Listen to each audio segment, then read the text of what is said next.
Bonsoir à tous, bienvenue sur le plateau Equinoxois, votre décryptage quotidien de l'actualité de lundi à vendredi de 19h à 21h. Les 604 000 potentiels électeurs de la région du Nord-Ouest se sentent abandonnés. Les candidats en lice pour la conquête des sièges de députés à l'Assemblée nationale ainsi que ceux de conseillers municipaux sont presque invisibles sur le terrain de la campagne.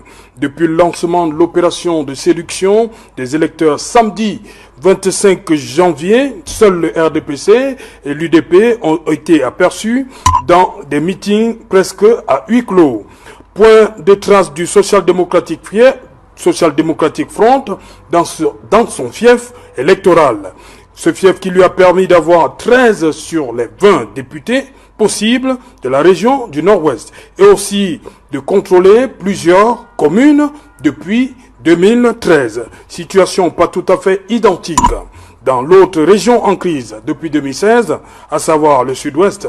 Ici par contre, le Social-Démocratique Front a commencé à se déployer dans le département du Fako, tout comme le Rassemblement démocratique du peuple camerounais à la place des cérémonies de Buea. Malgré les assurances du président de la République dans son discours à la nation le 31 décembre dernier, faisant état de ce que toutes les mesures allaient être prises pour protéger l'ensemble du processus électoral, les candidats continuent de se terrer chez eux par peur des représailles.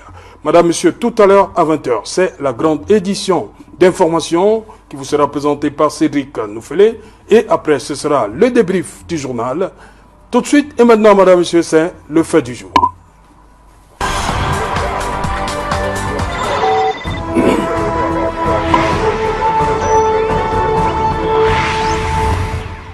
Campagne électorale dans la région du Nord-Ouest et du Sud-Ouest. Un exercice compliqué pour les candidats. Pour en parler, je suis en plateau ce soir avec Eric Kennedy Foyette. Bonsoir Eric. Bonsoir Serge, bonsoir à tous vos multiples téléspectateurs, bonsoir à toute la nation. Voilà, toute la nation. Vous êtes tête de liste univers en Bankomo, c'est bien cela? Par la grâce de Dieu, je suis effectivement tête de liste du parti Univers. Au municipal, le Bankomo. Voilà. Donc, non, ça se passe bien jusqu'ici. Il faudrait quand même que je souligne ici très rapidement mes félicitations à l'endroit de l'ECAM qui pour une fois nous a agréablement surpris. Il y a un adage qui dit que les absents ont toujours tort. Et je crois que dans le cas d'espèce, il faut ici souligner la promptitude, le professionnalisme du personnel de l'ECAM. Mais je ne peux pas sortir de ce plateau, vous me permettez de le dire, sans crier une alerte, parce qu'à ce moment, toutes les l'ECAM en Bankomo ont subi une pression énorme. On leur demande le fichier des candidats qui sont inscrits, le fichier des potentiels électeurs, afin de les mettre pression, de faire pression directement sur ces potentiels électeurs. Et je crois qu'il faut dénoncer ça. Il faudrait que le chef de l'État sache que nous sommes au risque d'une insurrection en Bankomo, parce que les populations en ont marre. Quand vous parcourez Bankomo, vous n'avez pas besoin de battre campagne. Quand vous arrivez, dès qu'on se rend compte que c'est pas le RDPC, on vous accueille sans même avoir vu votre projet de société. En ce moment, vous comprenez que les populations vous disent, je vais vous donner un exemple. Un chef de groupement hier nous disait à Angote que vraiment, vous n'avez pas besoin de nous draguer. On est déjà sur votre lit. Venez juste accomplir le mariage. Voilà, donc, merci. Mais si on permettait, Serge, il est quand même très important de souligner une chose en passant. En Bankomo, vous avez par exemple, dans la liste adverse du RDPC, Madame Vessot, vous avez Madame Laurent Kodo, vous avez Madame, si son nom ne m'étonne, Madame Otoa, l'ancien recteur de Douala, qui sont des personnes qui sont menacées par le TCS. Certains sont poursuivis par le TCS. Quand vous arrivez en Goumou, vous avez par exemple Madame Atarakuna qui est candidate. Mais je pense qu'il faut dire à un moment donné, je ne sais pas si le chef de l'État est au courant, que de telles personnes qui ont une moralité douteuse sont en train de vouloir prendre les affaires et conduire les municipalités à l'heure où on est en train de faire la décentralisation. Il faut que cela cesse. Merci. Elles ne sont pas là pour se défendre, ces personnes. Merci. Parfait, vous, bonsoir. Voilà, vous êtes téléspectateur d'Equinox ce soir. Voilà, vous êtes sur la liste SDF au législatif dans le Foudi. C'est bien ça. Je profite pour saluer les nombreux électeurs du Foudi. Ils sont 605 000 pour 1808 bureaux de vote. C'est passionnant. Depuis le matin, je suis dehors depuis 5 heures du matin. J'ai fait du porte-à-porte. Nous avons fait dans notre collectif de liste quelques meetings. J'ai fait 4 médias aujourd'hui et je ne suis pas encore à mon dernier média. Ça va très vite, c'est passionnant dans tous les cas. Et nous avons un message, il faut que Yaoundé tombe.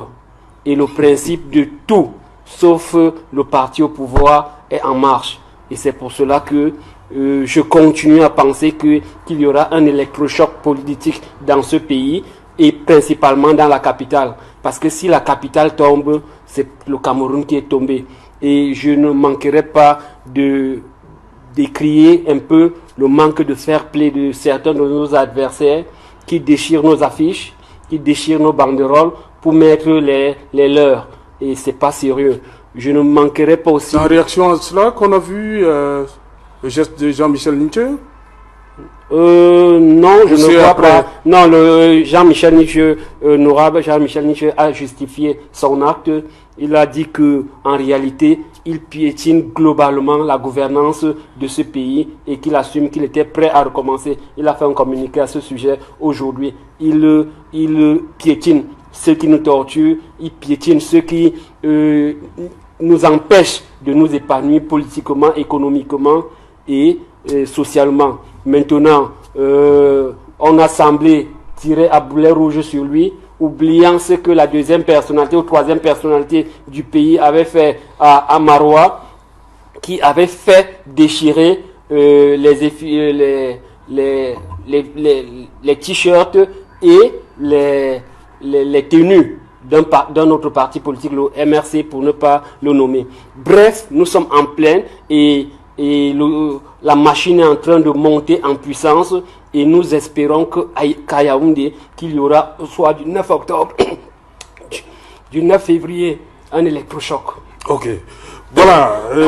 Aloïs Parfum-Voum, le temps pour vous racler la gorge. Je reste avec vous.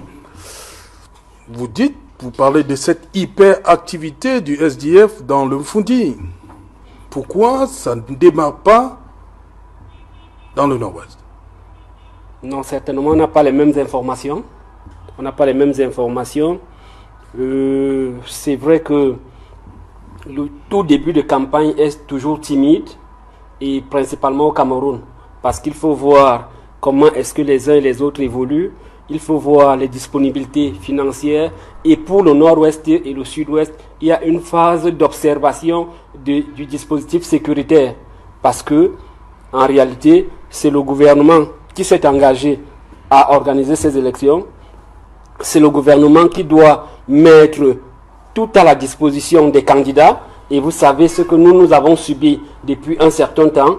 Et d'ailleurs, on se demande pourquoi nous, pourquoi pas les autres. Je rappelle à toutes fins utiles que nos militants sont molestés, ils sont pris en otage, ils sont pour certains tués et à contrario, les adversaires, le RDPC, n'a pas les mêmes victimes. Donc on ne sait pas si c'est une complicité pour avoir du 100% là-bas, mais disons que pour répondre à votre question, la machine est en train de se mettre en branle et je crois d'ici la semaine prochaine, ça sera la vitesse de croisière. Et les rapports que nous avons, je ne dis pas que c'est la sérénité totale. D'ailleurs, le dire serait contredire ce que je dis ici habituellement. Il y a une situation assez difficile, assez complexe, parfois même intenable, mais le SDF a choisi la voie de la République.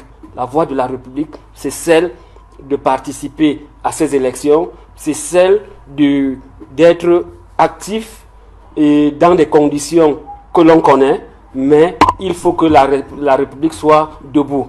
Évidemment, le gouvernement a sa responsabilité, celle de protéger tous les citoyens, qui plus est les électeurs et aussi les candidats.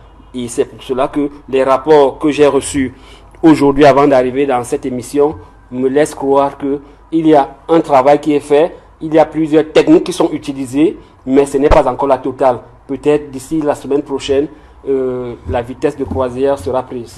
Voilà, nous attendons toujours sur ce plateau le représentant du RDPC qui ne va pas tarder à nous rejoindre, madame, monsieur.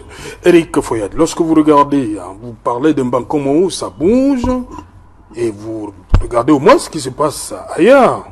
Il y a le cas du nord-ouest et du sud-ouest. Quel regard vous portez sur ce début de campagne? Bon, déjà, il faut dire, quelles que soient les circonstances, il est très important dans un pays comme le nôtre d'aller à l'élection. Et je veux féliciter ici le SIF et mon ami Aloïs Parfum-Voum, parce qu'ils ont eu le courage d'aller malgré les conditions difficiles à cette élection. Parce que c'est pas évident. Difficile pour eux, parce qu'il a demandé pourquoi seulement le SDF. SDF qui subit les candidats qui sont menacés, il y a les maisons qui sont incendiées. Je crois que nous vivons tous l'actualité. Et nous sommes conscients que en ce moment, particulièrement dans le Nord-Ouest, je voulais souligner quelque chose. Le chef de mission, c'est ni plus ni moins que le ministre de l'administration territoriale. Ça veut dire qu'il a avec lui tous les renseignements, il maîtrise la zone. Et quand vous êtes le SIF ou un parti d'opposition en face, c'est pas évident que vous jouissiez des mêmes accompagnements. L'armée, la police et tous les renseignements qui vous diront il y a le danger ici ou par là et qui vous rassureront même. Mais je voudrais quand même dire ici que les populations du Nord-Ouest, s'il y a eu trouble dans leur zone, c'est aussi un problème politique. Ils ont un problème, ils veulent le changement. Et je crois que avec ou sans campagne, le jour J, si les élections sont assez protégées, ils pourront voter pour le changement. Je profite ici pour lancer un appel solennel avant que l'émission ne continue, afin que les éditeurs le suivent. Vraiment, je soutiens totalement mon ami et partenaire Aloïs Boum à cette élection législative, afin que le RDPC soit battu partout. J'appelle. C'est quoi, c'est une alliance sur ce plateau? Vous pouvez appeler ça une alliance, vous pouvez appeler ça un mot d'ordre, vous pouvez appeler ça comme vous voulez, mais j'appelle vraiment tous les jeunes, tous les aînés, toutes les personnes qui veulent le changement. En banque, comme on dit, Biaï, Namametende, nous voulons le changement. Et je crois que plusieurs personnes au Cameroun veulent le changement, alors qu'ils ne restent pas chez eux, qu'ils ne se renferment pas dans des principes hasardeux, qu'ils aillent accompagner le SIF, qui se bat aux côtés de d'autres formations politiques, de toutes les façons, qu'ils votent contre le RDPC, mais qu'ils ne s'arrêtent pas là. Parce que je voulais dire quelque chose, parce que au Nord-Ouest, il va se poser ce problème. On est dans une zone insécure. Ouais. Alors, lorsque vous avez voté, comment vous faites pour protéger votre vote? Vous savez que le vote finit généralement aux environs de 18 h. Oui, on commence à compter les votes, on finit à 19 h, 20 h. Oui. Et dans des zones où il y a une insécurité, où il y a un peu de guerre, pour ne pas dire autre chose, parce que il faut quand même garder et vanter notre pays. Il faut quand même se dire comment est-ce que le SIF va réussir à protéger son vote ou sa réussite. Mais à Yaoundé, par contre, pour faire le parallèle, si vous permettez, les populations peuvent non seulement aller voter, mais pour faire tomber le régime et lui envoyer un message fort, après avoir voté, restez aux côtés de vos bureaux de vote. Assister au dépouillement. Cela renforce la sérénité des représentants qui seront là. Et même parfois, lorsqu'il n'y a pas de représentants, si vous êtes là, il ne pourra pas avoir de fraude. Et je crois que ce ne serait pas une mauvaise chose pour notre démocratie. Justement, Aloïs Parfum, comment vous allez, vous parlez tout le temps de protéger les votes, comment vous allez vous y prendre au nord-ouest et au sud-ouest, après la fermeture des bureaux de vote? D'abord, je suis très sensible, j'ai même les larmes aux yeux de voir un jeune en direct de la télévision appeler qu'on vote pour la liste du STF, la liste de Parfait Mvoum. Je lui retourne les mêmes faits et je demande aux populations de Bankomo de voter Univers de mon ami Kennedy Foyet. C'est très important. Il y a une nouvelle jeunesse qui se met en place et vous avez la preuve que devant une télévision, sans s'être préparé au départ, on décide de faire un appel l'un pour l'autre. C'est très important. Maintenant, par rapport à votre question, voilà. Je dois dire est-ce que tout ne va pas se jouer à ce moment-là pour que vous perdiez vos 13 députés que vous aviez dans la dernière législature? Je dois dire que nous sommes en train de nous préparer parce que on a beaucoup hésité à aller à ces élections compte tenu du contexte. Mais politiquement, on a décidé à la dernière minute qu'il faut y aller. Et on a donc pris toutes les mesures nécessaires pour que il n'y ait pas de drame politique. Parce que le drame politique serait que on perde tous nos députés et toutes nos mairies dans le nord-ouest et le sud-ouest. J'ai la certitude qu'on aura un peu plus de députés même, parce que on ne peut pas faire confiance. Ceux qui ont entraîné ce pays dans cette situation, on ne peut pas leur redonner un certain nombre de sièges, un certain nombre d'élus. Donc ils seront d'abord psychologiquement sanctionnés. Maintenant, s'ils essayent, ils nous ont demandé de donner la liste de nos représentants dans les bureaux de vote. La date limite, c'est dimanche. Nous sommes en train de donner ces listes. Je parle bien du nord-ouest et du sud-ouest. Nous sommes en train de faire tout ce qui est à notre niveau pour que les choses se passent relativement bien. Si par malheur, ils venaient à profiter de cette situation pour nous faire un croc en jambe, ils tireront toutes les conséquences nécessaires. Donc le SDF, c'est un parti constant qui, en fonction des circonstances, essaye de se positionner pour le bien du Cameroun et de la République. Donc, pour répondre à votre question, nous sommes en train de travailler pour que nous soyons représentés dans les bureaux de vote, pour que nous poursuivre aussi le mouvement politique dans ces zones-là. Et puis, c'est des anciens députés qui sont candidats. Donc, ils savent eux-mêmes, au nord-ouest et au sud-ouest, comment ça se passe. Ils connaissent tous les schémas de victoire. Et puis, on verra. Ok. Kennedy Foyette, justement, le président a parlé de sécuriser tout le processus électoral sur les 360 communes. Mais le problème, on le sait, c'est le nord-ouest et le sud-ouest. Il y a quelques semaines, l'envoi des renforts. Près de 700 gendarmes sont là-bas. Mais cela ne semble pas rassurer véritablement les candidats. Au-delà, il y a un autre problème. Au-delà de cette assurance-là, je voudrais quand même souligner le fait que on joue un jeu de duplicité. Vous savez, le code électoral n'exige pas que vous déposiez votre carnet de campagne auprès de la sous-préfecture. Mais il va sans dire qu'on vous oblige implicitement à déposer votre carnet de campagne, ou dire où vous allez aller, ceci. Cela pourrait se comprendre dans le volet sécuritaire. Mais on se rend très vite compte que ce projet de campagne que vous déposez et votre itinéraire est rapidement livré au parti d'en face, qui va soit vous faire des guet-apens en ce qui concerne le nord-ouest et le sud-ouest. Aloïs disait tout à l'heure que certains ont été kidnappés, d'autres intimidés, parce que le plus gros avant d'arriver aux choses extrêmes, c'est les intimidations, c'est les bastonnades, c'est les agressions. Et il faudrait ici souligner, profiter de votre plateau pour dire, il faudrait quand même que les autorités essayent de faire quelque chose. Je souligne ici en passant que 3 de mes candidats subissent le martyre. Ils sont appelés tout le temps par un certain ministre sur la place, je ne peux pas citer son nom, par un ancien recteur, par X, par Y, mais il faut que ça cesse. On n'est pas venu en politique étant des enfants de cœur, on sait où on va. Et imaginez si ça se passe en Bankomo, imaginez dans le nord-ouest, où il y a des armes qui trépitent, l'influence, l'intimidation atteint son paroxysme. Les autorités devraient accompagner avec un dispositif sécuritaire assez conséquent les partis d'opposition, surtout dans le nord et le sud-ouest. Mais ce n'est pas le cas.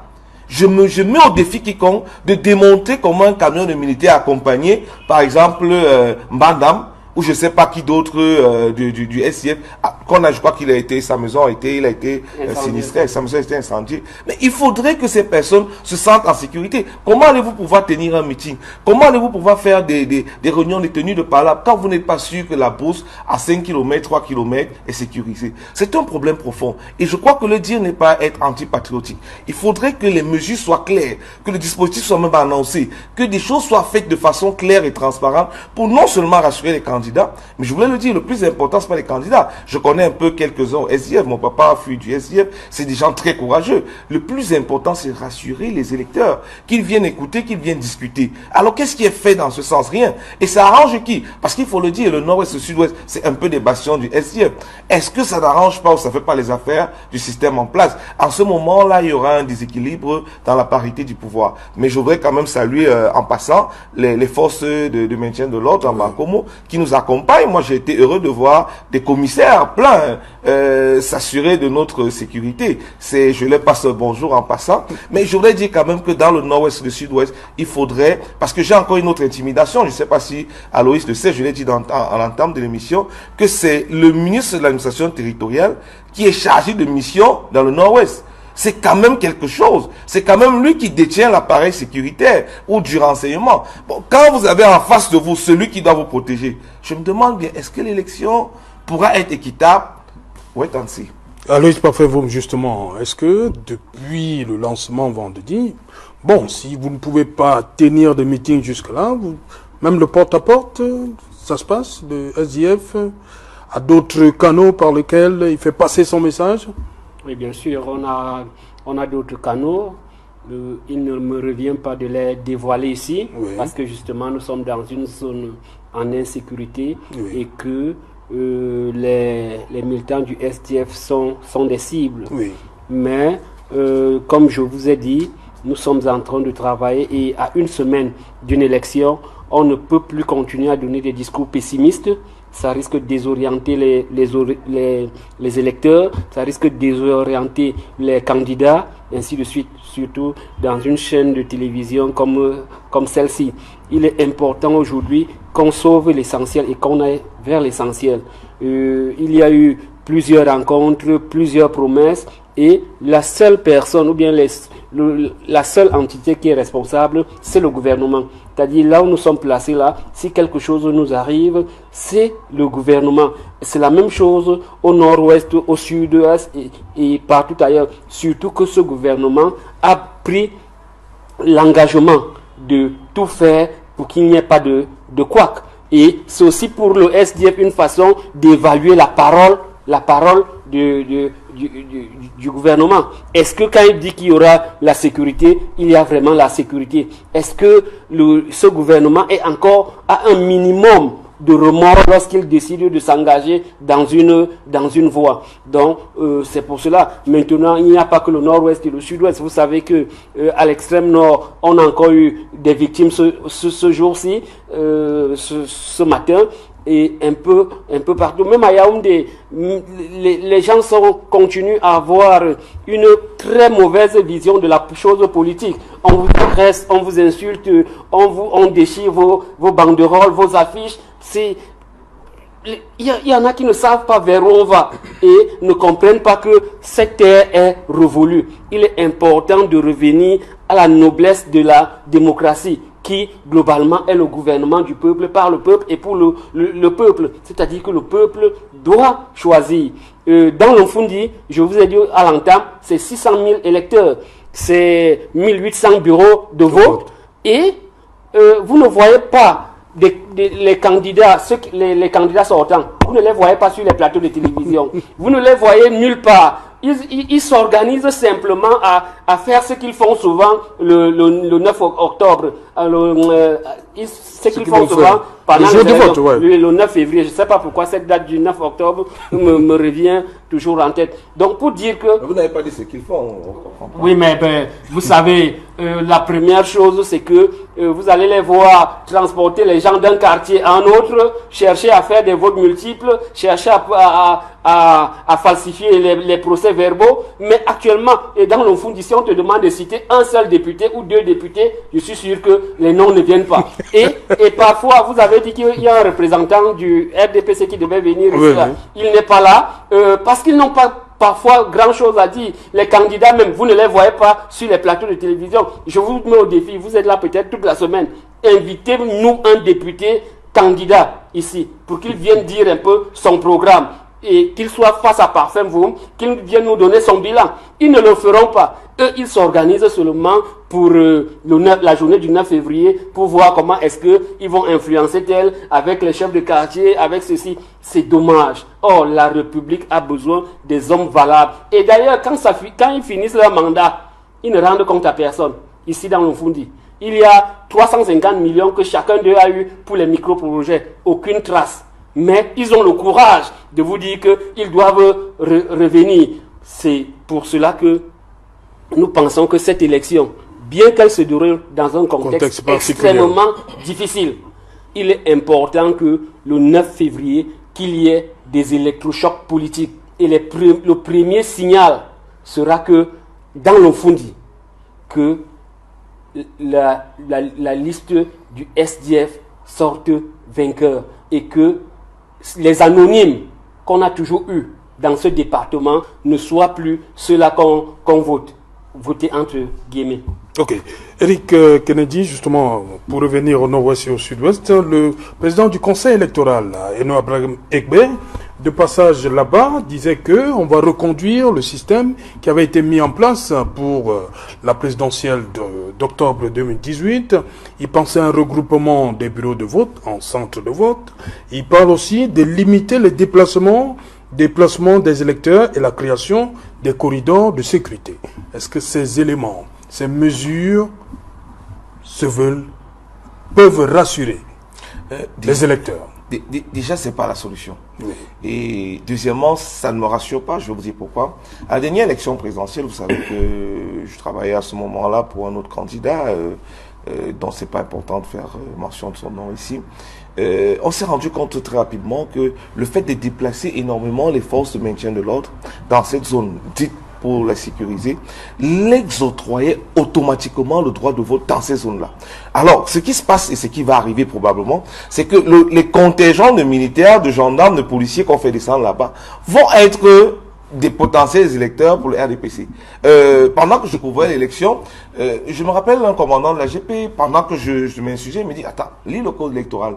Qu'est-ce que, par exemple, un militaire, il a honneur et fidélité envers qui est le chef de l'État. Même si on a l'élection présidentielle, qui est le chef de l'État? C'est le président Biya. Donc, il doit voter pour le chef de l'État. Donc, c'est une stratégie pour avoir des électeurs ou des voix d'avance. Ça ne rassure en rien. Premier élément. Deuxième élément que je vais vous donner, c'est que ce qui est quand même assez surprenant dans cette affaire, c'est que on va se rendre compte très rapidement que c'est des zones très enclavées, le nord-ouest surtout, le sud-ouest un peu moins. C'est des zones très enclavées et si vous devez déplacer un électeur sur 22 km pour aller voter, qu'est-ce que vous faites pour assurer son déplacement, sa sécurité? Et surtout dans le nord-ouest, le problème n'est même pas d'aller voter, c'est qu'après avoir voté, est-ce qu'il sera à l'abri des représailles? C'est le problème. Parce que quand vous dites simplement vous allez déplacer les corridors, ça expose encore plus les gens. Pourquoi? Parce qu'à ce moment-là, on saura qui a voté.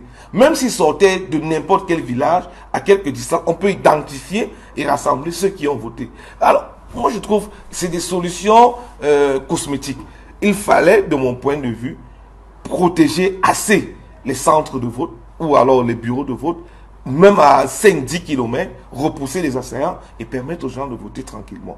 Cela disperserait les énergies déjà, je ne veux pas prononcer les adversaires, mais de ceux qui sèment le trouble dans cette zone-là, et empêcherait les indiques et autres de pouvoir donner un certain nombre d'informations assez facilement.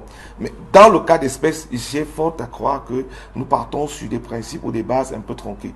Je loue l'optimisme de mon frère Alois Parfenboum qui se dit, avec l'expérience, la stratégie qu'ils ont, ils pourront mener. Je dis d'office. 90% de la population dans le nord-ouest Cameroun et dans le sud-ouest veulent le changement, comme le reste des Camerounais, mais encore mieux. Mais alors, l'intimidation, les militaires qu'on va faire voter, je ne pense pas. Il faudrait qu'un mot d'ordre soit passé justement par ce directeur. Pourquoi les militaires ne doivent pas voter? Je vais vous dire pourquoi. Si un militaire est inscrit, par exemple, ils doivent être au même piédestal que les autres. Oui. Si un militaire est inscrit, par exemple, à Douala, et il est à la base militaire de Douala, et qu'on l'envoie au nord-ouest pour sécuriser le nord-ouest, il ne devrait pas voter. Parce qu'entre-temps, il n'a pas fait sa mutation.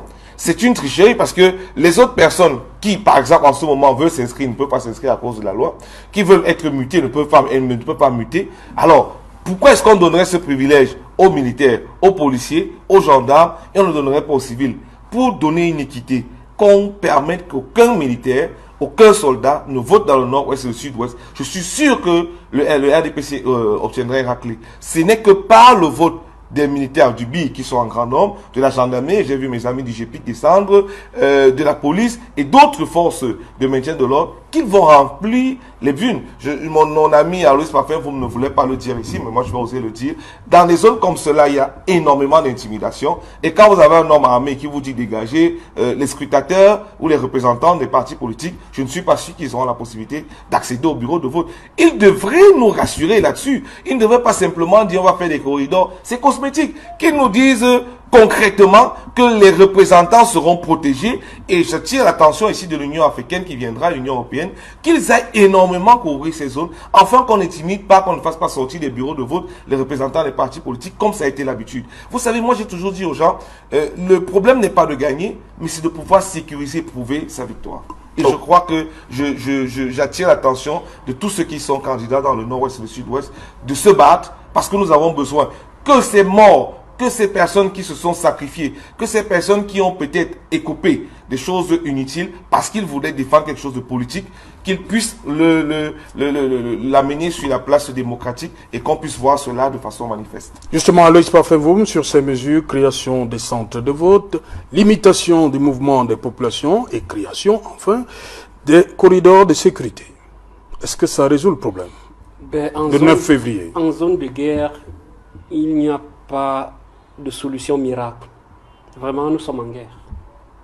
Et tout ce que le président du Conseil dit là, c'est pour rassurer un peu les électeurs. Mais permettez-moi de revenir sur l'aspect militaire. Oui, justement. Parce que... peut-être avant de revenir, hein, vous allez vous étendre là-dessus. Le président Aïno Abraham Ebe ne devrait pas rassurer? Non, il devrait rassurer. Voilà. Il est dans son rôle. Autant que moi-même je suis en train de rassurer. Voilà. Je vous rappelle qu'il y a une chaîne internationale qui m'a interviewé hier. Elle est revenue sur une séquence, sur ce que j'ai dit ici là, le 23 mars 2019, oui, pour me dire, parfait, tu disais ceci sur Equinox ce soir, et un an plus tard, te voilà en pleine campagne. Je lui ai expliqué le contexte, oui, l'évolution, et finalement on s'est compris. Okay. Parce que en politique, on est essentiellement dynamique et on tient compte des circonstances, de l'environnement et d'un certain nombre de paramètres. Donc, okay, il doit rassurer. C'est pour ça que mon discours de ce soir est celui de rassurer. Parce que si je ne rassure pas, le taux d'abstention sera assez élevé et les gens vont dire, ok, c'est déjà gagné, ils ne feront plus l'effort. Et moi qui rêve d'être député dans moins de 2 semaines pour continuer les combats que j'ai commencé quand je n'étais pas député, je pourrais perdre. Maintenant, je parlais de l'aspect militaire parce que justement nous sommes battus pour qu'il n'y ait plus de bureaux de vote dans les casernes militaires. Parce qu'il y avait un ordre qui était toujours donné au nom de l'honneur et fidélité, au nom de la discipline des armées, où des gens étaient obligés de voter le parti au pouvoir, même si eux-mêmes étaient les plus grands perdants de cette affaire, puisque ce sont nos voisins, ce sont nos frères, ce sont nos sœurs de l'armée, mais qui souffrent plus que nous et sont parfois, en général, d'abord vous êtes surpris qu'ils viennent tous dans un même camion, on leur demande de s'aligner, ils s'alignent, ils entrent dans un bureau, dans le même bureau de vote, ils votent, ils mettent, au lieu de jeter le bulletin de vote dans la poubelle, ils mettent ça dans leur camouflet, ils vont montrer à leur chef que j'ai voté le RDPC et parfois on sort un peu d'argent. Il faut l'assainissement. Non, parfait, vous êtes sûr et certain de ce que vous dites? Mais je vous dis, je vous donne les chiffres, je vous donne les montants, parce que j'étais, l'an passé, en 2018, j'étais le superviseur pour le compte de mon parti dans le centre des élections, comme je le suis aujourd'hui, désigné par le président Emmanuel Tonga. Donc j'ai fait le tour des bureaux de vote, j'ai vu ce qui se passait à Yaoundé, comme au Bala, ou bien dans plusieurs centres. Vous arrivez, on a délocalisé les bureaux de vote, c'est déjà une bonne chose, oui, mais vous allez constater que le 9 février, ils vont tous s'aligner devant le palais, devant l'Assemblée nationale en tenue. Ils vont aller voter et ils entrent, ils ressortent, chacun avec le bulletin du parti opposé, c'est-à-dire du SDF par exemple, ainsi de suite. Et ils viennent montrer à leur chef et on les libère. C'est des faits, et d'ailleurs ne peuvent pas discuter. Et je vous ai dit que dans ces armées, nous avons nos frères, nous avons nos sœurs, qui nous disent que mon frère, je t'aime bien, mais voilà, un lien fort pour combattre un certain nombre d'acteurs. Et si on continue à penser que cette armée devra jouer des mauvais rôles en faisant élire des personnes impopulaires au nom de la discipline de l'armée ou bien de la discipline de je ne sais trop quoi, ça sera dangereux, ça sera encore une rupture. Parce que imaginez un député du SDF comme l'honorable Phobi sortant, s'il est battu parce que c'est des militaires qui sont venus jouer le mauvais rôle, ça sera très dangereux. Ou bien le député Wumboy à Oum. Donc il est important, compte tenu du contexte, que les uns et les autres regardent ce qui se passe.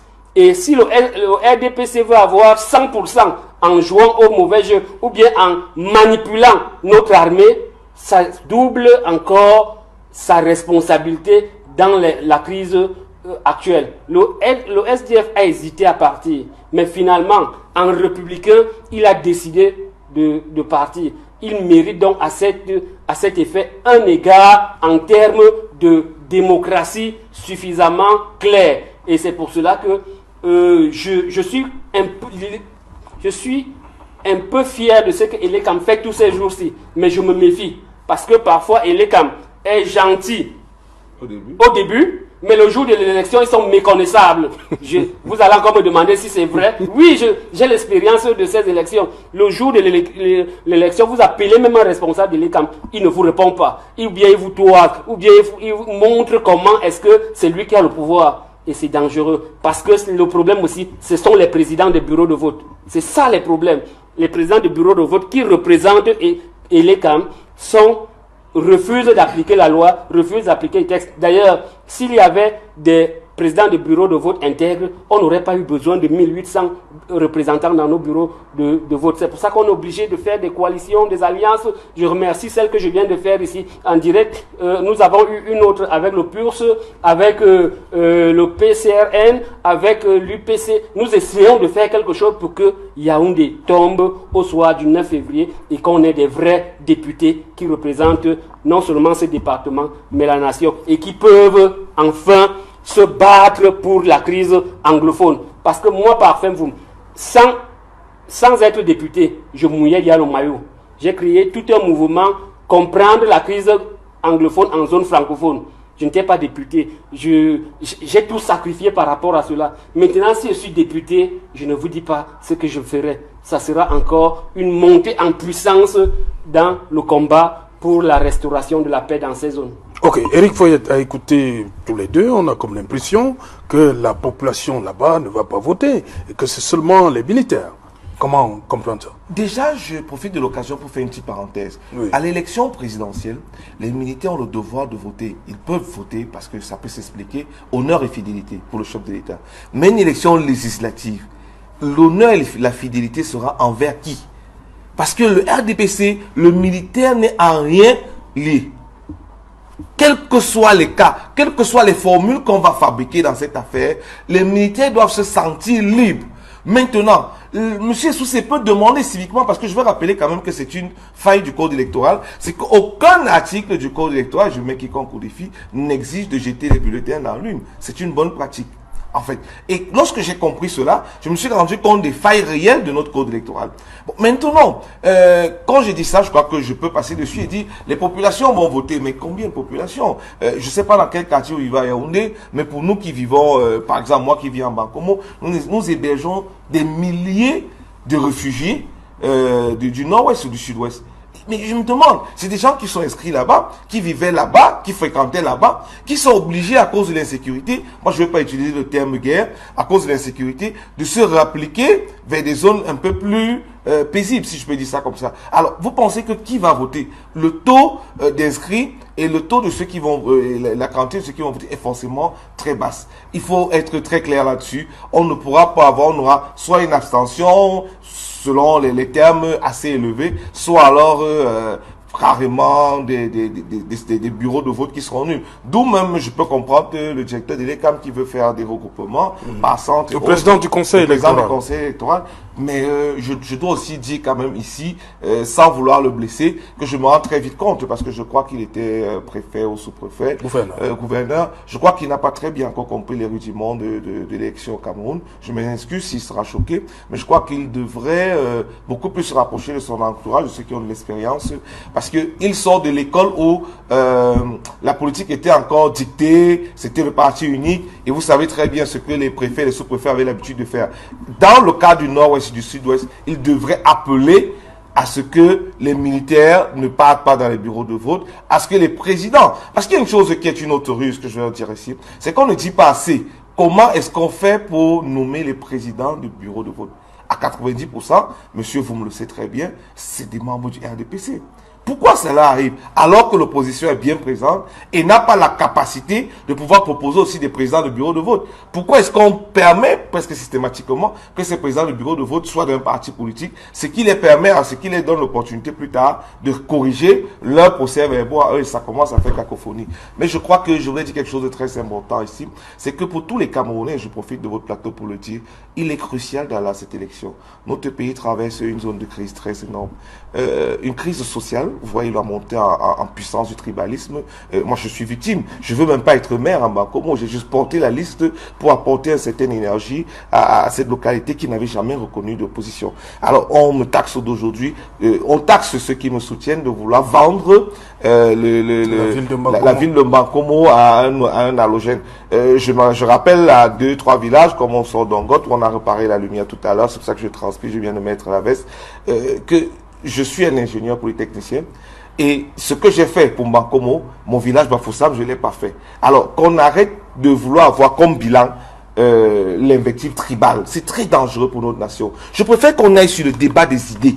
Nous avons 12 solutions pour faire sortir Bankomo de l'ornière. Et je voudrais que les personnes du parti d'en face viennent présenter leurs solutions, faire leur bilan. Et qu'on ait un débat d'idées. Et pas un débat sur les tribus. Et je vais le dire ici, il y a un autre parti qui n'est pas venu à l'élection, qui est fortement tribalisé. On est en train de rentrer dans une nation chaotique. On vit une crise militaire dans le nord-ouest et le sud-ouest et un peu dans l'extrême nord, dans les zones septentrionales. Dans le quotidien, on vit une déchirure sociale où des gens commencent à faire des clans. C'est très important. Et je vais vous dire, je lance un appel ici au chef de l'État. Je ne sais pas s'il suit, mais les services secrets ou les services de renseignement lui rendront le rapport. C'est très important qu'on permette à la jeunesse de continuer d'espérer. Beaucoup de jeunes aujourd'hui, lorsque vous les abordez au sujet des élections, je suis sûr que c'est encore pire dans le nord-ouest, ils vous disent les jeux sont pipés d'avance. Même si vous gagnez, on va tricher. Eh bien, nous allons protéger les 76 bureaux de vote de Bankomo. Ils ne tricheront aucune de vos voix. Ça, je peux prendre un serment là-dessus. Je ne vous trahirai pas là-dessus. Mais le problème, c'est que est-ce que les jeunes, les pouvoirs publics nous accompagneront dans ce combat? Je l'ai dit plusieurs fois. Si le RDPC nous bat, ils sont plus implantés. Ils ont plus de moyens que nous. Ce qui serait logique. Mais le Barça, l'une des meilleures équipes, a encaissé 2-0 l'autre jour. Nous souhaiterons être battus à la loyale. Mais si nous gagnons, que le RDPC le reconnaisse et que cela soit une fête et que cela puisse redonner de l'espoir aux jeunes qui n'y croient plus, aux jeunes qui pensent à la révolution, aux populations nombreuses qui se disent que non, tout est foutu dans ce pays. Il faut ramener de l'espoir. Dans le nord-ouest encore plus, parce que les gens là-bas ont pris les armes. Il faudrait que l'opposition qui y vit puisse avoir la capacité de pouvoir mener une campagne véritable et de pouvoir et que ce vote soit retranscrit et que les résultats soient clairs. Sinon, on va perdre espoir et ce qui se passe dans le nord-ouest pourrait revenir se passer dans le centre, dans Bankomo et je ne sais pas ailleurs. Il est très important que le personnel de l'ECAM, le personnel des services de renseignement et le chef de l'État, parce que c'est lui le garant des institutions, mettent tout en marche pour que l'élection soit la plus transparente possible. J'ai foi qu'il le fera. Je crois qu'il veut une élection transparente. Et j'invite les populations du nord-ouest, du sud-ouest et de tout l'étendue du territoire national à aller massivement voter. Malheureusement ici, je vais demander à ce qu'on vote contre le système en place parce que je veux forcément que les choses changent. Et je crois que beaucoup d'entre vous veulent que les choses changent. Ok. Allez, c'est parfait, vous. Peut-être avant d'aller au journal. Non, disons que c'est important. C'est un moment historique. Et il y a une organisation qui, dans sa légitimité, a décidé de ne pas aller aux élections. Et chaque acte que nous posons, cette organisation nous dit, n'est-ce pas que vous avez dit que vous partez? N'est-ce pas que vous avez dit que vous partez? Donc il est important que ceux qui organisent, qu'ils fassent un effort de mieux organiser pour répondre déjà à cela, pour dire que oui, il y a quand même quelque chose qui est fait. Et c'est pour cela que nous interpellons chacun à son niveau. Vous semblez tous en début d'émission commencer à... Vous avez félicité Elecam déjà.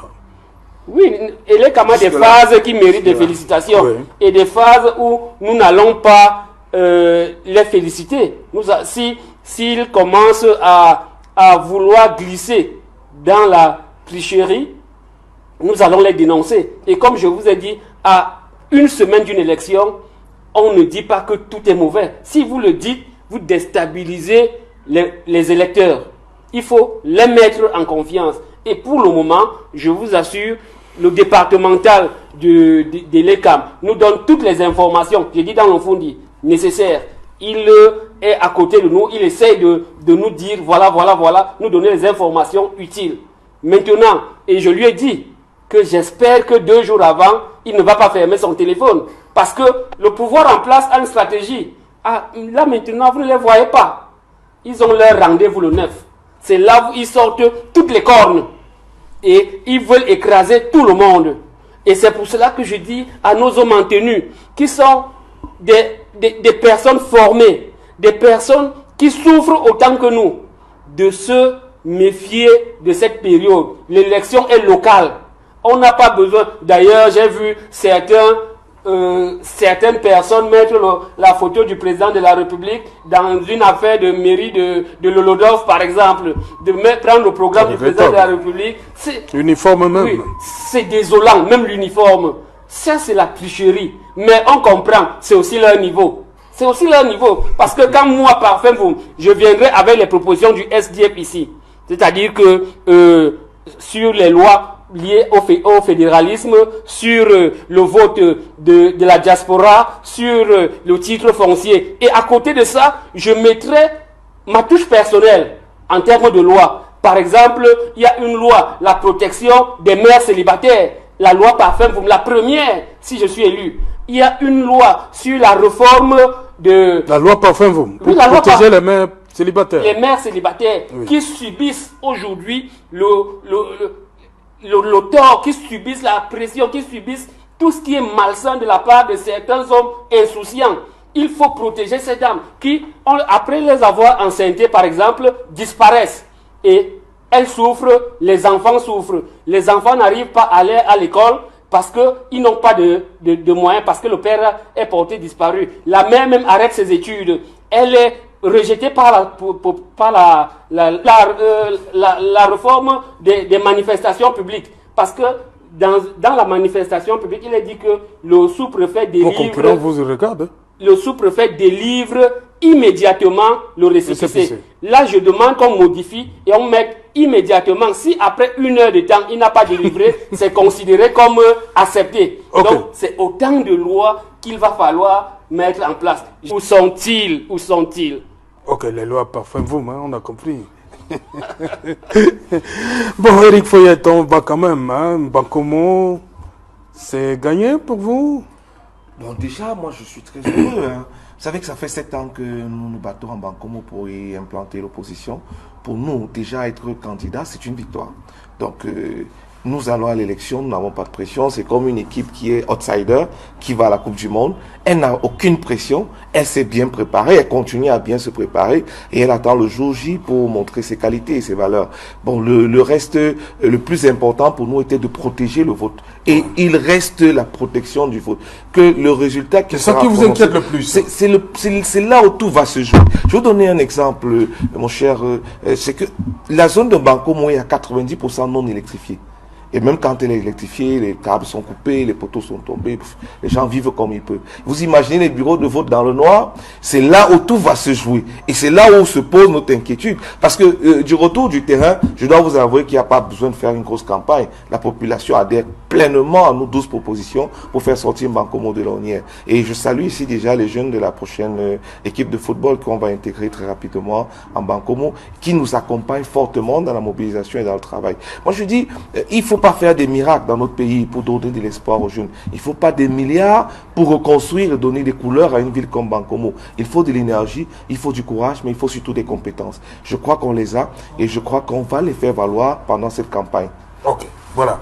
On va donc revenir après le journal. Le temps pour nous d'aller à Douala rencontrer Cédric Noufélé, puis qui va dans un instant vous présenter le 20h. Et on va se retrouver sur ce plateau, toujours avec les mêmes invités pour Equinox Soir. Deuxième partie, ce sera le temps du débrief. On va vous retrouver avec le même plaisir. Madame, Monsieur, maintenant, dans un instant, le 20h de Cédric Noufélé.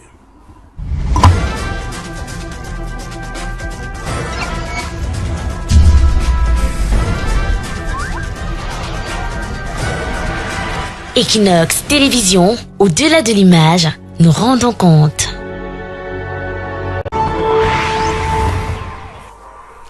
Retour sur le plateau Equinox Soir. Nous sommes toujours en compagnie de nos deux invités pour Equinox Soir, deuxième partie, le temps du débrief. Aloïs Parfumvoum et Eric Kennedy Foyette. Bon voilà, Eric Kennedy, je commence par vous. On a vu cet élément, cette campagne, toujours dans le sud-ouest, le RDPC, qui se déploie. Vous avez vu les forces de l'ordre, vous avez vu des militants, mais tout se passe dans la salle des fêtes de la commune de Tombelle. Non, c'est une catastrophe. Vous savez, la loi est très claire là-dessus. Pendant la période électorale, les édifices comme ceux de la mairie doivent être complètement fermés. On doit arrêter les signatures. Pourquoi pourquoi le RDPC utilise les édifices publics, les édifices qui sont combattus ou alors qui sont discutés par plusieurs formations politiques? C'est un jeu. Donc vous voulez dire qu'un autre parti ne peut pas tenir son meeting là-bas? Notre parti n'est pas malheureusement représenté dans ce. Le SDF par exemple. Mais le SDF, je les mets au défi de demander ou alors d'essayer d'y aller. Déjà ceux qui ont les clés, c'est le parti au pouvoir, et ceux qui ont le pouvoir de sécuriser qu'il n'y ait pas d'attaque à ce moment dans cette zone, c'est encore le parti au pouvoir. À partir de ce moment, vraiment, j'en appelle aux forces vives de la nation de respecter l'équité et la démocratie, qu'ils permettent que dans cette zone, que chacun aille faire son meeting dans des places publiques. Ils ont des moyens. Pourquoi aller à la mairie qui est combattue? Et vous savez, il y a une autre image qui est très grave dans cela. Vous ne semblez pas mesurer cela. Quand vous allez à la mairie qui est combattue par tout le monde et vous faites le meeting, dans le subconscient des populations, vous avez déjà gagné, vous êtes déjà à la mairie. Puisque vous faites la fête à la mairie qui est disputée. Bon, comment quelqu'un croirait-il que en allant voter, ça pourrait changer quelque chose? C'est une cacophonie qui est vraiment pas très normale. Mais par contre, je vous dis, il y a des choses qui m'intéressent énormément à cette élection. Depuis les indépendances dans ce pays, il n'y a jamais eu d'opposition en Bankomo. Je dis bien depuis les indépendances. On y revient. On y revient. Mais je vais revenir sur la mairie dans le nord-ouest. On fait d'abord le tour. Il faudrait absolument, vraiment, que les autorités de l'ECAM, les responsables en charge de l'ECAM, montent au créneau pour interdire ce genre de meeting. Que les sous-préfets qui sont en charge, encore là je le regrette parce que j'en ai vu quelques-uns pendant le reportage dans cette salle. C'est des choses, c'est déloyal. C'est la plus. Et j'invite même le SIF à demander à faire un meeting dans les jours qui suivent au même endroit pour faire équité et enfin enlever cette image des populations. Ok. Ça vous pose également un problème, Aloïs Parfumvoum? Les jeux commencent à être occupés. C'est un peu de l'indécence. Oui. Parce que organiser un meeting du RDPC dans une mairie en cette période, c'est pas sérieux. C'est comme si le président Kavaï décide d'aller faire le meeting au Palais des Verts de Ngouaikele à cette période-ci. Moi qui voudrais être candidat, qui voudrais aussi être député comme lui, je vais aussi réclamer à faire le meeting à l'intérieur. C'est des mauvais jeux, c'est pas bien. Je vous ai parlé des banderoles qui sont déchirées un peu partout. Nous n'en avons pas d'abord assez, mais de là à déchirer le peu que nous avons, c'est du mauvais jeu. J'ai vu des banderoles aussi affichées dans des mairies.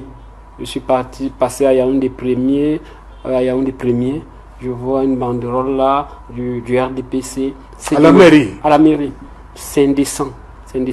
Mais c'est aussi passionnant parce que le peuple a la capacité maintenant de juger et de sanctionner davantage. Donc c'est pour cela que tous ces actes sont mis bout à bout, permettent au peuple de décider que comment est-ce que des gens peuvent utiliser les véhicules publics, les édifices comme ceux-là pour faire des meetings. C'est aussi cela, les erreurs techniques à ne pas commettre pendant une élection comme celle-ci. C'est pour cela que nos équipes essayent de faire un effort. Eric Kennedy Foyer a demandé que nous le fassions aussi.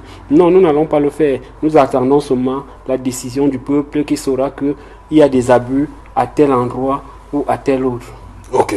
Eric Foyer, on va également revenir sur ce ministre de la République qui sollicite les suffrages. Certes, il y a Elie Pierre, on parle de Issa Tiroma Bakari. Comment vous percevez ça? À nouveau, il y a aussi eu avant Joseph Ngui.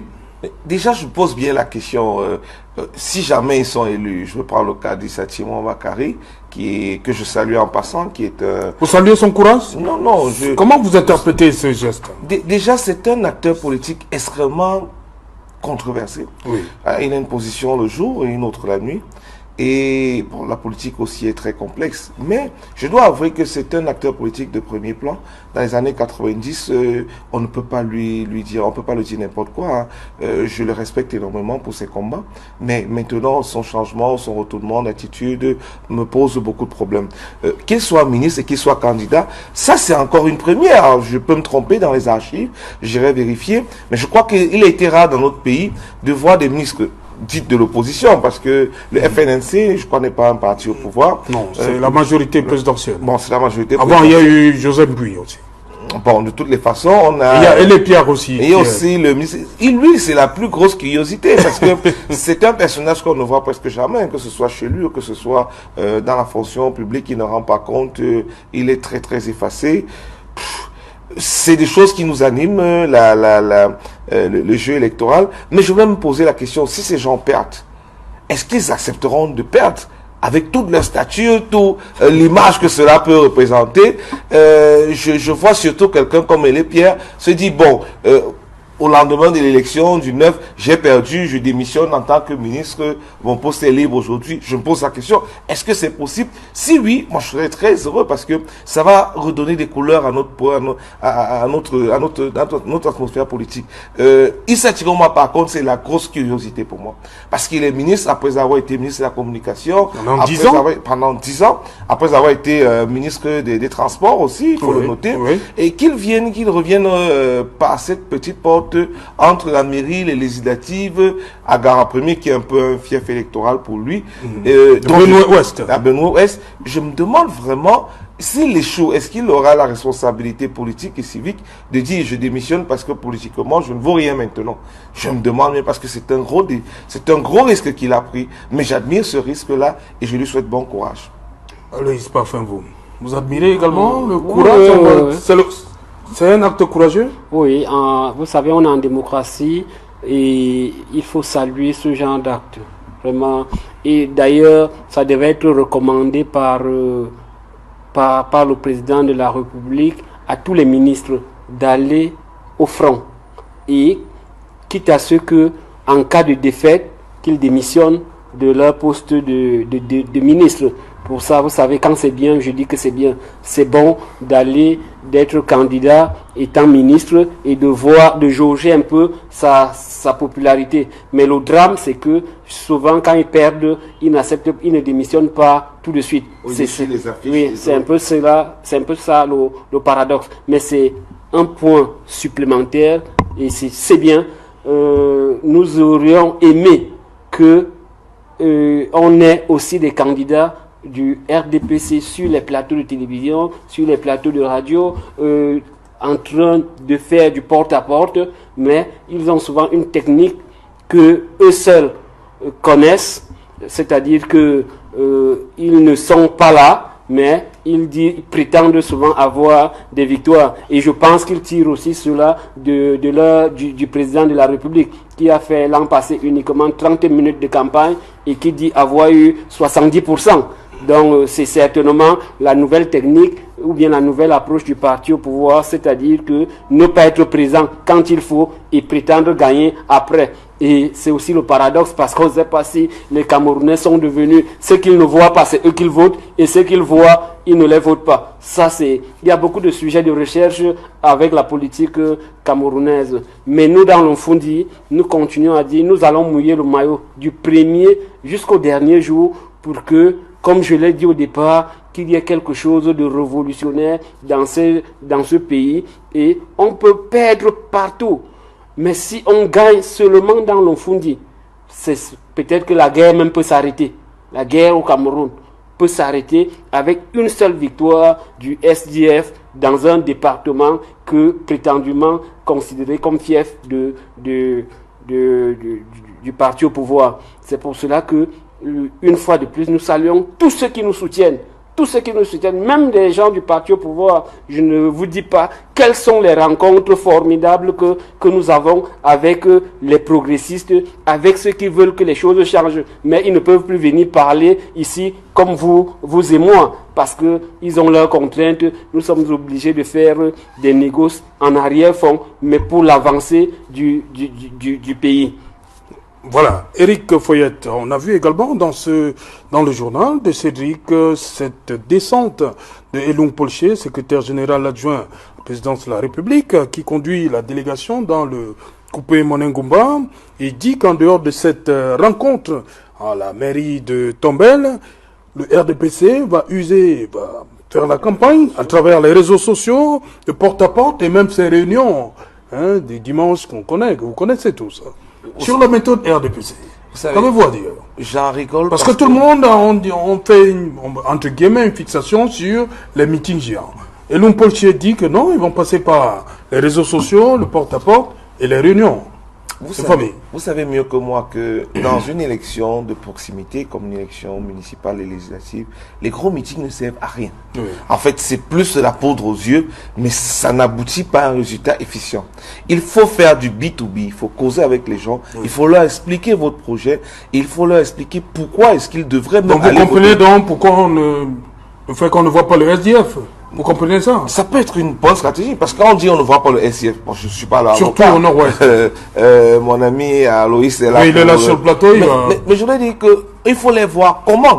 Oui. En quel sens est-ce qu'on veut les voir? Est-ce qu'on veut voir les meetings? Est-ce qu'on veut aussi qu'ils mobilisent la salle de fête? Est-ce qu'ils n'auront certainement pas les mêmes possibilités ni les mêmes moyens que le pouvoir en place? Maintenant, je suis heureux d'écouter le ministre parler de réseaux sociaux et je suis très content de voir des gens de cet âge qui n'ont jamais eu un compte Facebook il y a 2 ans avant, commencer à dire qu'ils vont faire leur campagne sur les réseaux sociaux. Le chef de l'État de notre pays est la personne la moins présente sur les réseaux sociaux.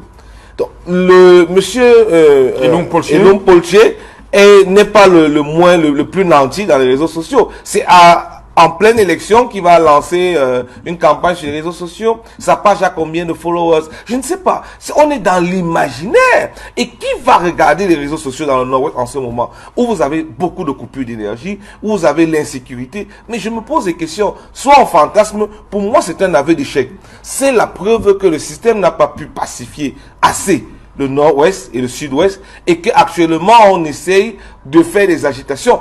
Si vous avez bien suivi le papier, on dit qu'il y avait des militants du RDPC, mais il n'y avait pas les populations. Ça veut dire quelque chose, parce que dans une élection locale, pour peu que vous fassiez du bruit, il y a quand même des curieux, des badauds qui doivent venir. Mais le plus grand sens que je voudrais que les téléspectateurs retiennent, c'est qu'il n'y a pas eu le moindre curieux qui ait le courage de venir s'associer au RDPC. Peut-être c'est un signe de victoire du SCF, peut-être c'est un signe de la razzia, mais je dis de toutes les façons, je suis déjà content que le secrétaire général à la présidence de la République descende mouiller le maillot, comme on dit au quartier. C'est une belle chose. Pour la liste RDPC. Hein. Qu'importe, mais qu'il descende déjà sur le terrain, c'est une bonne chose. Maintenant qu'il s'arrête à descendre et qu'il permette aussi que les autres descendent ou qu'il favorise que le jeu soit équitable, ce sera encore meilleur. Mais je pourrais dire ici que je suis désolé qu'il ait pris un abus de pouvoir d'occuper la mairie qui est combattue par le SIF. Et qui, je crois que le SIF avait un certain nombre de conseillers dans cette même mairie-là. Donc pourquoi est-ce qu'ils s'approprient cette mairie et se font une grande fête là-bas, alors que on doit combattre là-bas? Que les réseaux sociaux, son discours, c'est une preuve d'échec pour moi. Ça descend sur le terrain, c'est une preuve de démocratie. Et je crois tout simplement que le SIF, c'est ce qu'il lui reste à faire. Qu'est-ce qu'il vous reste à faire, Loïs Parfait-vous? Ben, nous allons. Il parle des réseaux sociaux, porte-à-porte, les réunions. Non, ça on ne peut pas nier. Par rapport à l'atmosphère, hein, la sécurité qui a. On ne peut pas nier que c'est important. D'ailleurs, chaque fois que je suis face à mon compte Facebook, par exemple, les électeurs me demandent ce que j'ai produit parce que ils me suivent à tout moment. Et donc c'est important. Ceux qui ont critiqué ces réseaux sociaux il y a quelques années, quelques mois, doivent s'en mordre les doigts. J'ai le devoir de publier chaque fois toutes les lois Parfumvoom. Je les publie d'abord dans mon compte Facebook, ainsi de suite. Maintenant, les réunions, il est important de faire des réunions. Et quelqu'un a dit, les meetings aujourd'hui, les meetings ne sont plus évidents à faire parce que surtout dans ces zones, le contexte est extrêmement difficile. C'est aussi une reconnaissance du fait que, il faut le dire, dans le nord-ouest et le sud-ouest, le contexte est extrêmement difficile. Il faut être prudent et la seule fausse note, c'est d'avoir organisé ce meeting dans la mairie, et cette mairie qui est actuellement discutée. Parce qu'en politique, il y a aussi des symboles. Il faut respecter ces symboles. Pour le reste, comme je vous ai dit au début de cette émission, le SDF continue, puisqu'il a accepté de faire partie de ces élections, il continue à se déployer stratégiquement et au fur et à mesure, ça devrait monter en puissance pour que au soir du 9 février, qu'on ait des élus issus du peuple. Évidemment, j'ai une pensée pour nos camarades qui sont soit emprisonnés, soit en otage, qui sont certains tués avec des maisons incendiées et justement, on nous a montré certains de vos camarades qui avaient été entre les mains des séparatistes, on va le dire comme ça. Oui. Vous avez des nouvelles? Qu'est-ce qu'ils deviennent?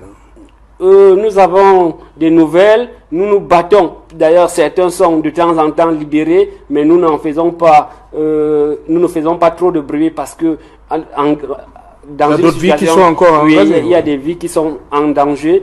Donc, certains sont libérés, d'autres sont encore pris en otage. Le parti se concentre sur leur libération et fait des efforts pour qu'il n'y ait pas trop de drames. Et nous demandons une fois de plus au gouvernement de prendre ses responsabilités. Nous nous interrogeons, comme je l'ai dit en début, pourquoi est-ce que ce sont seulement les militants du SDF? Pourquoi pas les autres militants? Y aurait-il une complicité tacite entre les séparatistes et le gouvernement ou bien et le RDPC pour mettre en mal les militants du SDF? Je n'en sais pas trop, mais il va falloir un jour écrire l'histoire de cette guerre et qu'on nous fasse des révélations et qu'on nous donne les informations claires par rapport à ce qui se fait, ce qui se trame, pour que ce soit nous autres qui soyons les plus grandes victimes. Nous avons choisi la République. On aurait pu faire comme certains, dire que non, nous allons aussi en brousse. On aurait pu le faire parce que ce sont nos fiefs qui sont touchés, mais nous avons dit, nous voulons prendre le Cameroun, nous ne voulons pas prendre une partie du Cameroun. On nous fait des reproches, c'est normal, c'est légitime, qu'on aurait pu choisir la voie de ne pas aller aux élections, mais c'est faible comme argument, parce que quand la République est en danger, tous les compatriotes doivent se mettre ensemble pour relever cette République. C'est pour cela que nous appelons les électeurs de partout de tout le Cameroun de voter le SDF en tenant compte de ce que nous avons fait par le passé, ce que nous faisons actuellement, ce que nous comptons faire dans le futur et principalement dans le département du Mfundi qui est le siège des institutions et pour lequel on n'a pas vu les députés sortants depuis 14 ans, depuis 13 ans. Si je demande dans cette maison, est-ce que vous connaissez un député du Mfundi ou 2 députés, peut-être il y a un, parce qu'il vient du côté de Mokolo, où c'est un peu chaud, qu'on connaît, mais en dehors de ça, moi je suis issu dans les primaires du SDF de Yaoundé 4. Mon député sortant, ni vu, ni connu.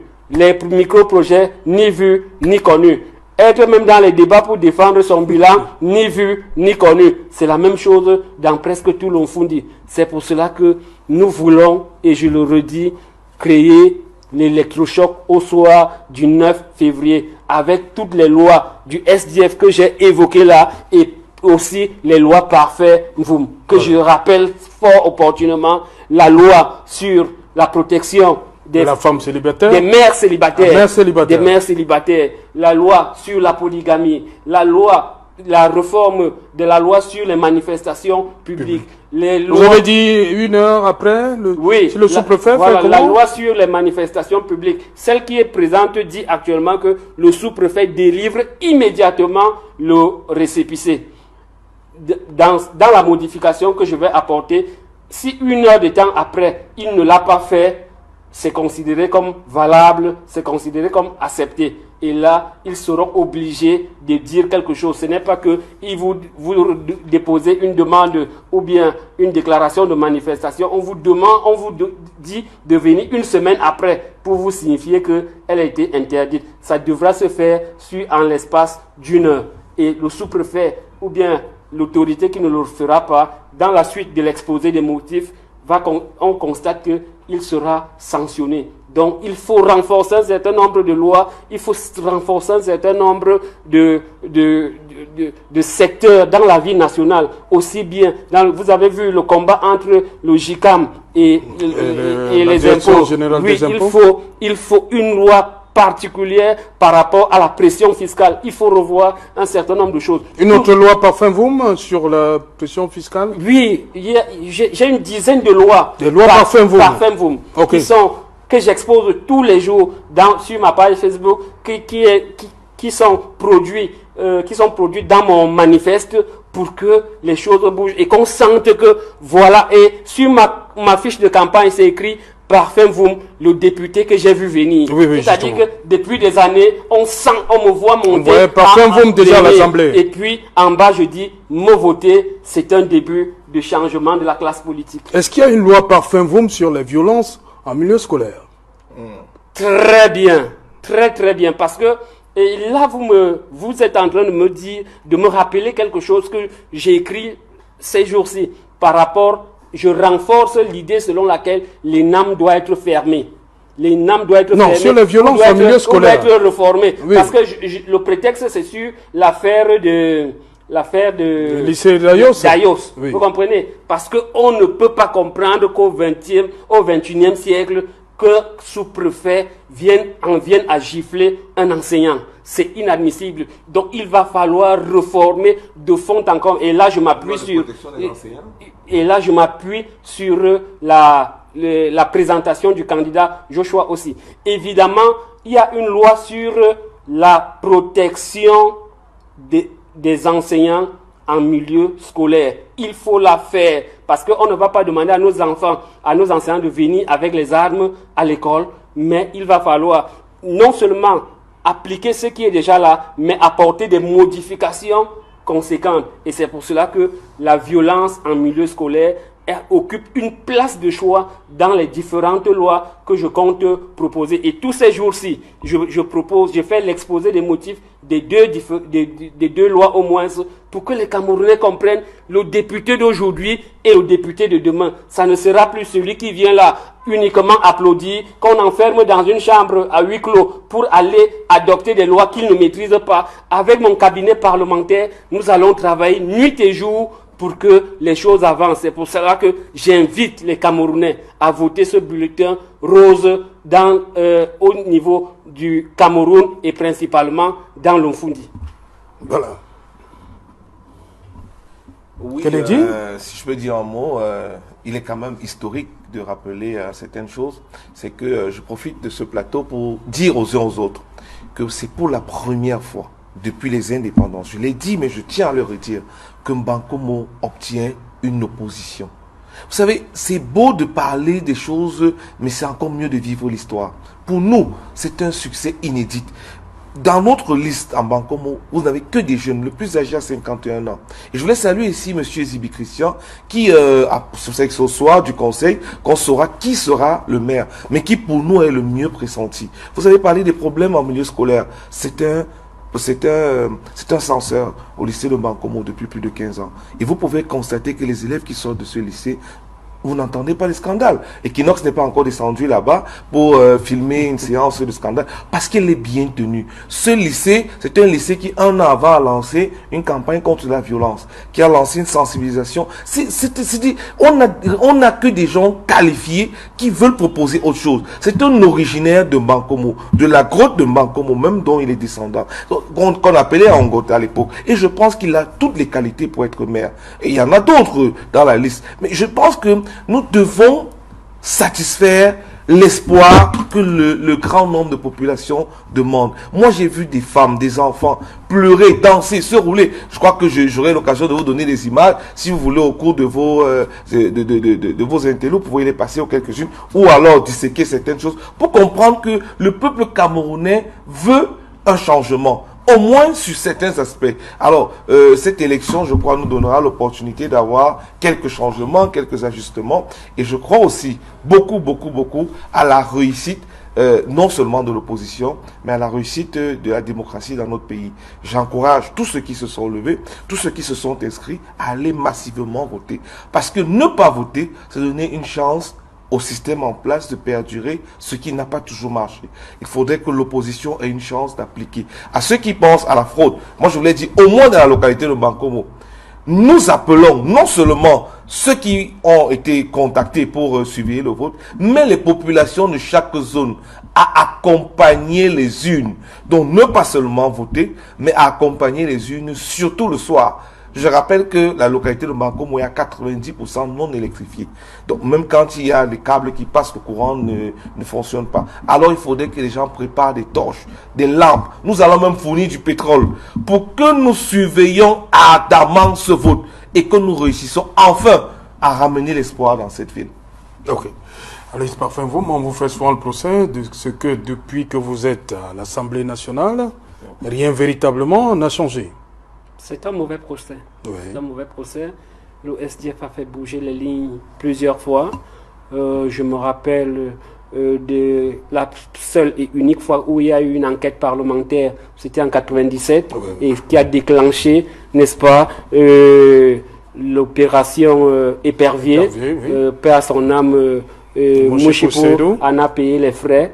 Et justement, à ce niveau, je voudrais apporter une touche personnelle aussi, parce que je vous ai dit qu'à l'Assemblée, il y aura les lois du SDF, globalement, avec les lois Parfum-Voum et les lois Parfum-Voum et d'autres lois telles que Emmanuel Tongan, Dangota et tout ce, on est en train de nous organiser. Mais il va falloir revoir le règlement intérieur, de telle sorte qu'une enquête parlementaire puisse se faire unique, même avec l'accord d'au moins 10 députés. C'est-à-dire, 10 députés pourraient décider de l'ouverture d'une enquête parlementaire et c'est validé. Si cela avait été le cas, la CAN 2018, la 19 ne serait pas passée de perte à profit comme c'est en train de se faire. On aurait ouvert une enquête parlementaire. Mais parce que c'est bloqué, on n'arrive pas à avancer. Donc il y aura des enquêtes parlementaires en permanence parce qu'il suffira que 10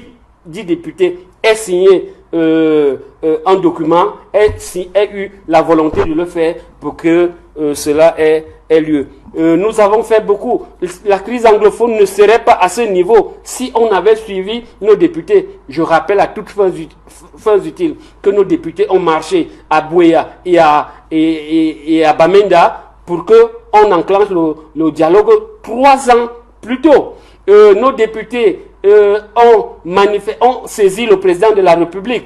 Nos députés ont chanté et interrompu même plusieurs séances. Mais les députés du RDPC n'étaient pas concernés. Et ils attendaient que les gens continuent à mourir. Et je suis surpris qu'aujourd'hui, et les députés du Mfundi, ni vus ni connus. Aujourd'hui, ils reviennent. Ils vous disent qu'ils veulent être des députés pour défendre la cause du peuple. Mais de quel peuple s'agit-il? Donc, nous avons beaucoup de choses que nous voulons faire au niveau de l'Assemblée nationale. Il suffit que les gens nous fassent confiance. Et comme on vous a dit, que nous aussi nous prenions nos responsabilités en matière de tricherie, en matière de fraude, j'allais dire en matière de vol. Parce que les gens parlent de fraude sans savoir que la fraude c'est le vol. Quand tu as fraudé, tu es un voleur et tu dois être traité comme tel.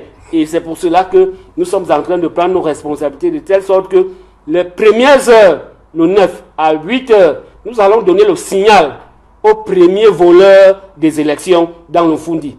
Nous allons donner le signal. Ça sera répandu dans tous les réseaux sociaux. Dès que quelqu'un va commencer, nous allons lui montrer ce que c'est que être un voleur des élections. Parce que ça joue sur la vie des Camerounais, ça joue sur notre avenir. Et il ne faudrait plus qu'on ait des députés transparents dont on ne connaît même pas les noms, qui ne savent pas ce qu'ils viennent faire, pour avoir des hommes véritablement engagés qu'on voit venir et qui sont le reflet de la société et de l'avenir de demain. Voilà, rapidement, Eric Kennedy, pour sortir, pour le mot de la fin. Oui, je voudrais vraiment appeler les populations de Bankomo en grande partie à ce que les femmes aillent voter très tôt le matin et les hommes commencent à aller voter dans l'après-midi pour rester auprès des urnes jusqu'au soir afin de les sécuriser. C'est l'appel que je fais parce que notre commission de stratégie est en train de travailler dessus. Je voudrais remercier les multiples jeunes, les multiples hommes et femmes qui nous ont accompagnés ou qui nous accompagnent dans cette campagne. Je voudrais remercier les autorités administratives qui ne nous causent aucun problème jusqu'à présent. Je voudrais surtout remercier les chefs de village, les chefs de groupement qui nous ont accordé leur bénédiction et qui nous accompagnent, même si certains préfèrent garder l'anonymat. Je voudrais je peux pas manquer de sortir cette émission sans particulièrement saluer nos épouses parce que la campagne est très harassante, elle est très fatigante. Il faut travailler, il faut réfléchir. Après avoir parcouru des villages, et pour ceux qui connaissent la localité de Bankomo, elle est l'une des plus enclavées, pourtant l'une des potentiellement très riches. On souffre après avoir parcouru des kilomètres vraiment sur des territoires pas très commodes. Vous devez rentrer, faire encore des débriefings, planifier la journée d'après. C'est très très éprouvant. Je félicite toutes les épouses qui nous accompagnent et tous les époux parce que on a aussi beaucoup de femmes dans notre liste et nous encourageons les populations à garder espoir. Dans quelques jours, les choses seront terminées. Et il n'est pas anodin de rappeler que le Parti Univers compétira avec les populations. Ok. Vous avez dit que vous allez, le SDF, vous allez vous accompagner, c'est ça?